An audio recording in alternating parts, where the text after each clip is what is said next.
Hey guys, welcome back to the channel. Today we are going to go over a Rasial advanced guide. Wait, what? What is that?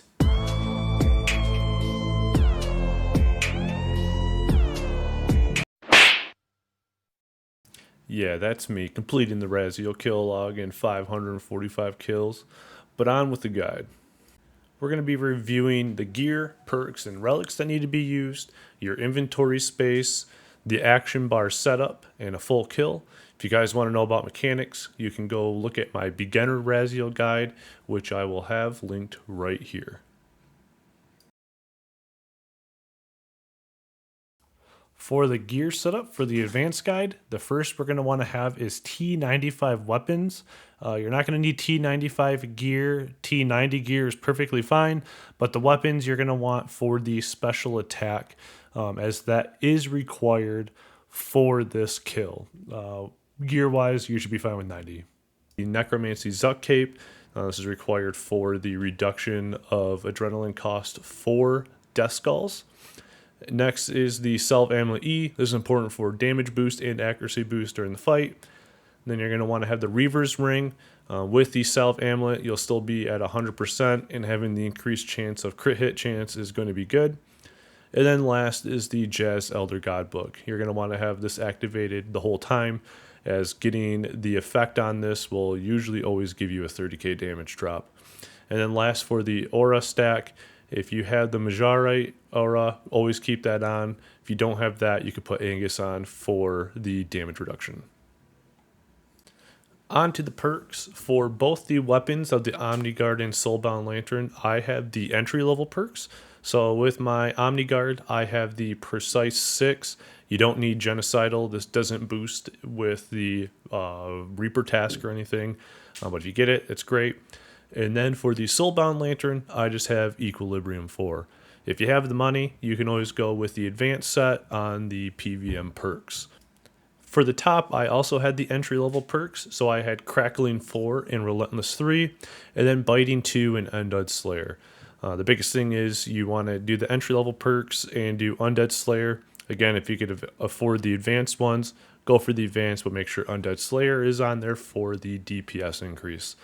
And then last, for the bottoms, these are required if you want to get these fast kill times, but Devoted 4 and Impatient 4, and then Invigorating 4 and Mobile. These are big because it increases your adrenaline generation while using your auto attacks, and that's going to help get Death Skulls and Living Death and everything else up quicker during the fight, which means more DPS. The first relic that we're going to be using is the Conservation of Energy. This stacked with the passive Ring of Vigor is going to be huge, as using Living Dead and Death Skulls will be even less energy because this saves that. This is huge for DPS because you don't need to build up as much to use your next special attack, or to, when you're Living Dead, use Death Skulls again. Next is the Fury of the Small. This is big, obviously, because you get plus 1% adrenaline for every basic. And then last is Death Ward. This is good just for damage reduction. Make sure that you don't die while using Soul Split. For our inventory and summon, we're going to want to have our Necromancy runes. This is for Lesser Bone Shield and Split Soul. Next, we're going to have our Elder Overload, or whatever your highest tier overload is. After that, we have Cerebrews. I have 3 in here. 3 is a little overkill for this fight. You really only need 1 or 2, but this is just for combo eats, just in case at the end. After that, we have our Adrenaline Renewal Pot. Make sure you bring this, since this does regen 40 adrenaline over time compared to the super or normal, which only does 30 or 25. Next, we have Vuln Bombs to use at the beginning. Then Expensive Spices to increase our healing from the Blubberfish. And then we have our Spring Cleaner. This is only really used for 1 drop to auto elk 8 of the salvages. The other salvage drop doesn't actually work with this. You can just replace this with a blue blubberfish if you want. After that, we have our blue blubberfish for eats. And then we have our Ancient Elven Ritual Shard to use when we used our Enhanced Excalibur, which is the next item. Last, we have the Ectoplasm for conjures. And for our Blood Reaver, we're going to put scrolls in it, and we're going to auto cast it at 6. You're going to want 5 or 6 with this to make sure you stay alive during the fight. For the Revo bar setup, you're going to want to have Necromancy, which is the basic auto attack, Touch of Death, Soul Sap, and Conjure your Skeleton and Conjure Ghost. You don't have to have Death Skulls like I do. This is how I normally have my bar set up, and I don't feel like moving it. But those are the main items you're going to want to have in the Revo setup. On your bar, you're also going to want to have Bloat, Finger of Death, Volley of Souls, your weapon special attack, Living Dead, and then Undead Slayer.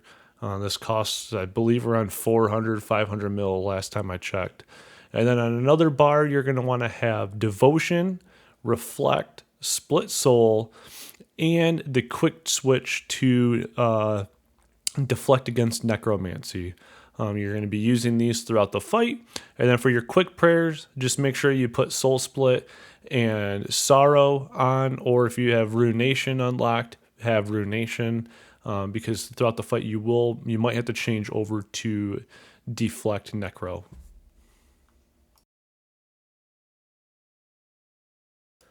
For the full fight, the first thing you're going to want to do is make sure you have your aura and the book on, and then summon your conjurers before you enter in. Once you do enter, you're going to want to use Haunt and Command Skeleton, so it uses it right out the bat. Put your quick prayers on, use Invoke Death, get Death Skulls ready, and throw your Vuln Bomb. From here, build up your Adrenaline to 100 to use Living Death, and then once you hit that, use your Adrenaline Renewal Pot. From here, you're going to get up to 60 Adrenaline, use Death Skulls, Undead Slayer, use Split Soul, then activate your Enhanced Excalibur and Ancient Ritual Shard, then use your Weapon Special Attack and build back up to 60%. From 60%, use Death Skulls again, and then you're going to wait till your Split Soul gets down to around 2-3 seconds, and then use Volley of Souls. At that point, you're just going to kind of let your auto attacks go because your special is still going from your weapon, and switch over to Deflect Necromancy. He should be around 250 to 300,000 health. You can Surge to be underneath where he spawns for phase 4. And then you could use Devotion if he uses his Volley of Souls. If not, and he goes to phase 4, switch back over to Soul Split. I walk at this part and just walk up at this front part. And then you're just going to constantly use your auto attacks, build up your volley, use your Finger of Death with your 12 necrosis stacks, and just bring him down to 30k health since he's marked for death. And at that point, you'll get the kill. It should be around 125 to 140 depending on the damage you did throughout the fight, but it's pretty consistent. If you guys liked the video, please like and subscribe, and leave a comment if you have any questions. Peace.